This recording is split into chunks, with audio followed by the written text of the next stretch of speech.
మీ wife ఎక్కడా? నా పిల్లలతో పాటు తను రిసార్ట్‌కి వెళ్ళింది. ఫాదర్స్ డే సెలబ్రేషన్ అక్కడే చేసుకుందాం అనుకున్నాం. కానీ నాకు పనిలో స్టక్ అయిపోయాను. Oh my god! మీరు ఫాదర్స్ డే రోజున ఒంటరిగా ఉంటున్నారా? బాధపడొద్దు, మేము కంపెనీ ఇస్తాం. హాయ్! హాయ్! ఓకే. ఓకే. నాకు చాలా సంతోషం. వావ్! మిమ్మల్ని చూస్తుంటే 43 ఇయర్స్ లాగా లేదు. వర్కౌట్ చేస్తారనుకుంటా? ఓహ్! అదంతా ఏం లేదు. నేను ఎప్పుడూ నా షేప్‌లో ఉండాలనుకుంటాను అంతే. అంతే తప్ప ఇంకేం లేదు. నేనొకటి చెప్పనా? ఈ 20 ఏళ్ల అబ్బాయిలందరూ మీలా బాడీని మెయింటైన్ చేయడం లేదు.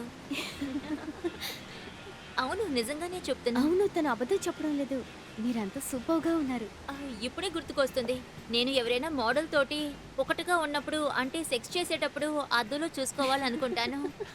అది నిజంగానే చాలా ఇంట్రెస్టింగ్‌గా ఉంటుంది. నాకంటే వయసులో పెద్దవారితో, ఎంతో అనుభవం ఉన్నవారితో నేను సెక్స్ చేయాలని అనుకునేదాన్ని.